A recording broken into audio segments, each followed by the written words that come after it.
Assalamualaikum warahmatullahi wabarakatuh.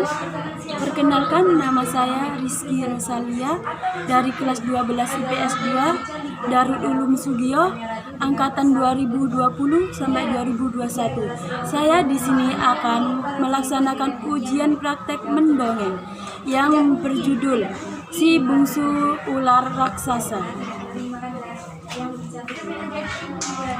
Dahulu kala di bengkulu kehidupan seorang janda tua dengan 3 anak perempuannya.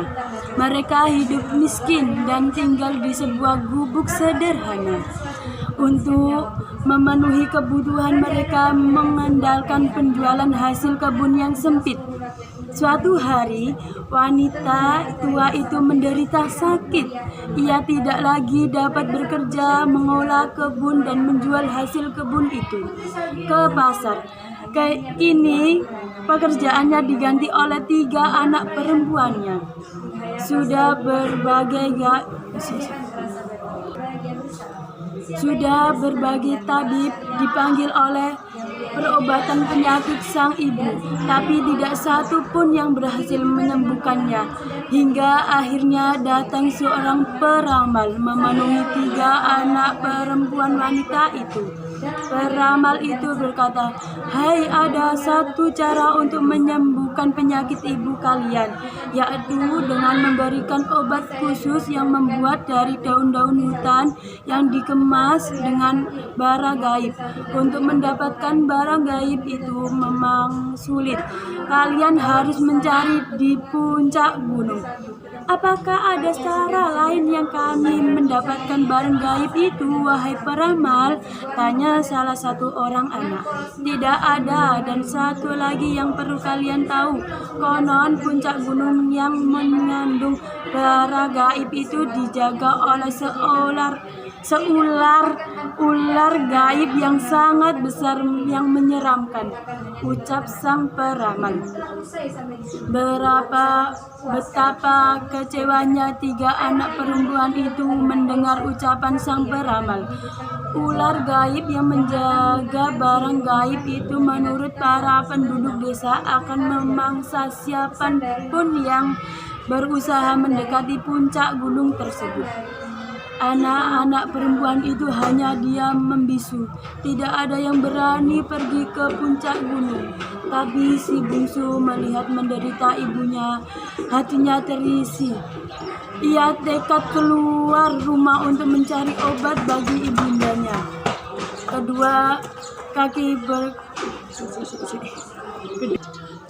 Kedua kakaknya bukan mendukung, malah mengolok-ngoloknya. Dengan susah payahnya ia masuk ke hutan. Setelah mendapatkan rumunan kedaunan, kini ia mulai naik ke gunung untuk mencari bara gaib.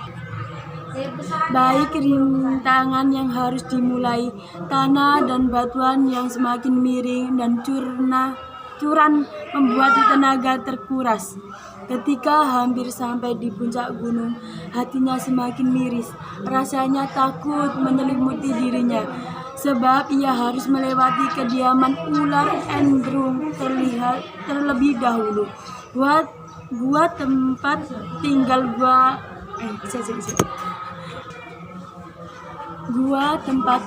ular endrung sungguh menyeramkan. Pohon-pohon di sekitarnya gua benar-benar besar-besar dan berlumut. Daun-daunnya yang rimbun meliputi sinar matahari sehingga tempat itu menjadi seram, agak gelap. Belum habis rasa takutnya, tiba-tiba terdengar suara gemuruh dan raungan keras, membuat tanah yang dipinjak bergetar. Si bungsu makin takut. Beberapa saat kemudian, ia melihat seekor ular besar berada.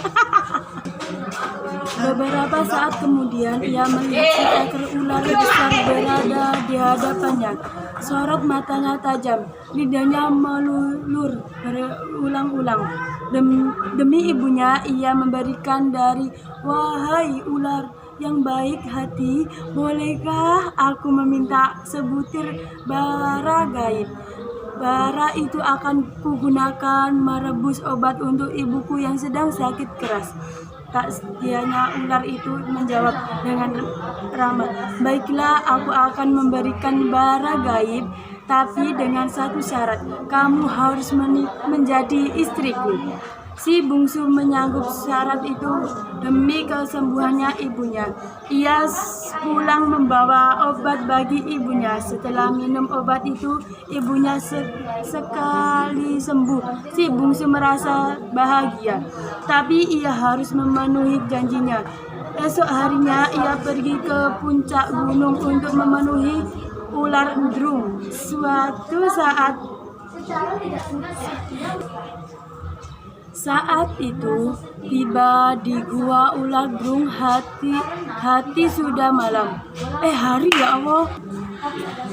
Saat tiba di gua ular drung, hati sudah malam. Alangkah terkejutnya si bungsu karena ia melihat ular drung berubah menjadi seorang pangeran yang berwajah tampan. Wahai pangeran, benarkah kau jadi Galmina ular drung panjangan?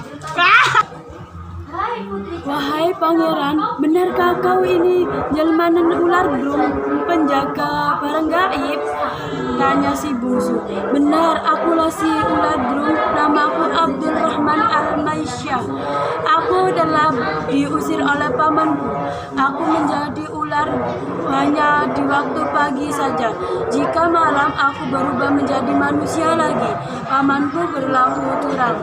Ia ingin merebut tanahku dan menjadi raja, kata pangeran. Sementara itu kedua kakak si bungsu penasaran mengapa si bungsu bisa selamat membawa barang gaib. Diam-diam mereka menyusul ke gua ular drung. Alangkah kagetnya mereka, ternyata si bungsu sedang berbicara dengan seorang pangeran yang berwajah tampan. Kurang ajar, pantas saja ia telah tinggal di gua ini karena sedang berbicara dengan seorang pangeran, kata si sulung, kakak pertama. Kakak kedua berkata, aku tidak suka si bungsu hidup bersama pangeran itu. Ayo kita cari cara untuk mencelakakannya. Kedua gadis itu berunding mengatur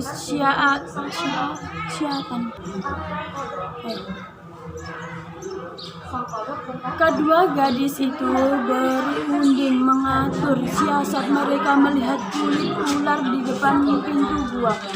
Kita bakar saja kulit ular itu, pasti nanti sang pangeran akan marah. Malah bisa-bisanya si bungsu dibunuhnya, kata si sulung. Rencana dijalankan. Suatu itu si bungsu dan pangeran jauh berada di dalam gua. Sementara si sulung dan kakak kedua mengambil kulit ular dan membakarnya di depan pintu gua. Habis itu mereka berlari pulang. Tapi kejadiannya tak seperti yang diharapkan kedua gadis itu. Setelah pangeran tahu bahwa kulit ularnya dibakar, ia malah berlari dan memeluk si bungsu. Ada apa kanda? Istriku, sihir dari pangeran. Istriku, sihir dari pangeran yang jahat itu musnah. Jika ada orang yang mau membakar kulit ularku, dengan senang hati, jawab pangeran. Kebahagiaan menyelimuti si bungsu dan pangeran.